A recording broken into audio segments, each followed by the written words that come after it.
සුබ දවසක් යාළුවනේ. ඔයාලා හැමෝම ආදරයෙන් පිළිගන්නවා මගේ channel එකට.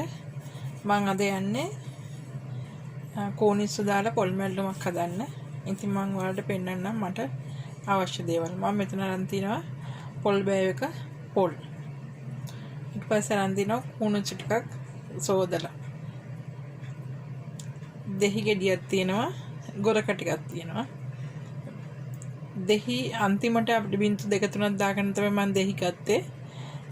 ගොරක නම් පොල් මැල්ලුමට අනිවාර්යයි.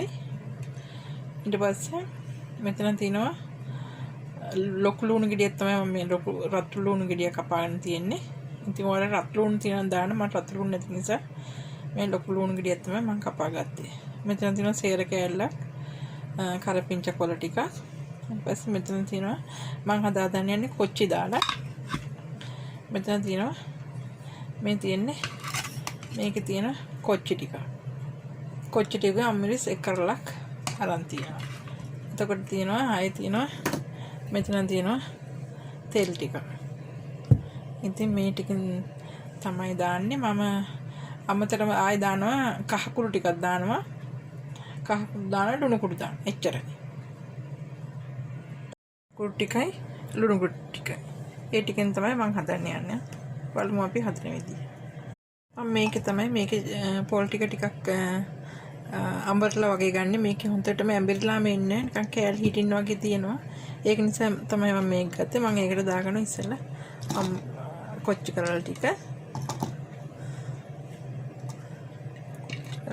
දාගෙන ඊට පස්සේ දාගන්නවා ඒකට ලුණු ටික. ඉතින් මම මේ ටික අඹරලා ඊට පස්සේ තමයි පොල් දාන්නේ. මට දාගත්තා. අපි බලමු මෙහෙම සරක් විතර දාලා.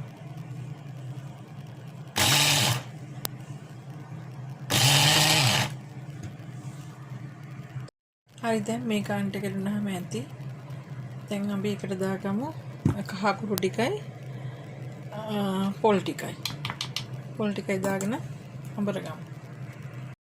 මෙන්න මේ වගේ තමයි මම දැන් අඹරගත්තාම මේක ටිකක් තියෙනවා සුදු පාට වගේ. ඒවත් මේ දැන් අපි මේක තඹ ගන්න ඕනේ. එතකොට හරියනවා. මම මේ ගොරක් කෑල් දෙකට උණු වතුර චුට්ටක් දාලා තියාගත්තා. ඒක ටිකක් මෙලෙක් වෙන්න ඕන නිසා.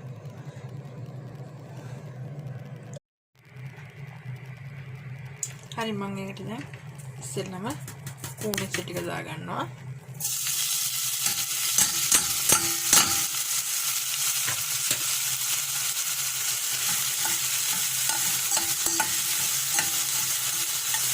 කුණුචු ටික අපි හොඳට රැඳගමු.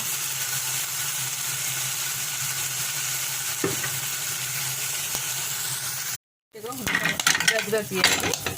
අපි ඊළඟට මේක චුට්ටක් පැත්තකට කරලා අපි ඒකට දාගමු. මේ තෙල් ගැටිය තියෙන චුට්ටක් ඒකටම දාගමු අපි. උළුහල් ටික. මම උළුහල් දානවා. ඔයාලා ඉතින් කැමති නම් විතරක් දාන්න. ඊළඟට අපි දාගමු අපේ රම්පේ කරපිංච ටික. රම්පේ නෑ මෙතන මංගව තියෙන සේර. රම්පේ තියෙනවා නම් ඔයාලා දාගන්න. මම දාන්නේ. හරි, දැන් මේ වෙලාවේ හොඳටම බැදලා තියෙන්නේ. දැන් දාගන්නමු. මම දාගන්නවා ලුණු කුඩු චුට්ටක්. රස බලලා පස්සේ දාගන්න. ඒකටම දාගන්නවා ගොරක කෑලි දෙක.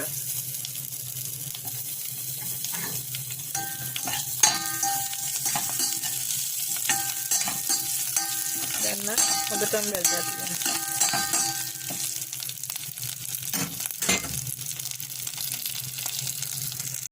මම මේ බ්ලෙන්ඩ් කප් එක බ්ලෙන්ඩ් කරපු කප් එක හොදලා වතුර ටිකක් අරගෙන ඒ වතුර ටිකක් දැන් මේකටම දාගන්න ඕනේ. කොහොමද අපිට මේ පොල් මැල්ලුමක් හදනකොට කොහොමද තියෙන්න ඕනේ ටිකක් වතුර ගැටියට. මම ඒක නිසා මේකට ඒ ටිකත් දාගන්නවා.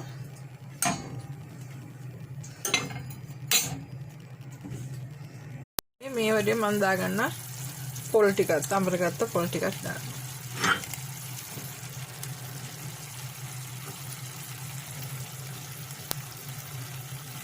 දාලා අපි හොඳට කවලම් කරමු.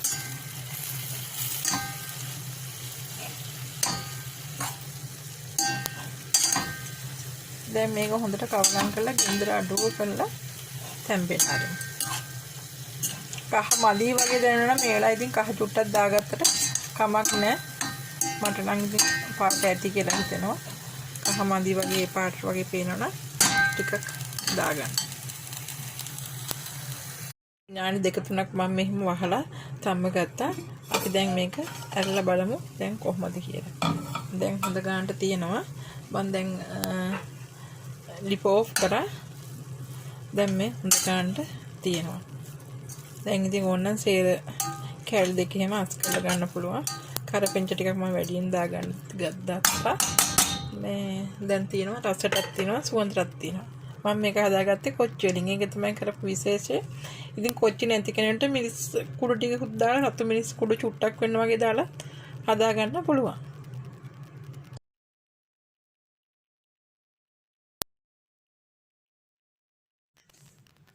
ඔන්න යාළුවනේ මේක තමයි අපේ කෑම.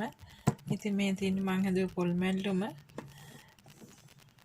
මේ මාළු කරියකුත් හදුවා මම. ඉතින් අපි රෑ කාලෙම කන්න හදන්නේ. එහෙනම් thank you ඔයාලා බලාගෙන හිටියට. ආයෙ මේ වගේ රෙසිපි එකක් අරගෙන මං එන්නම්.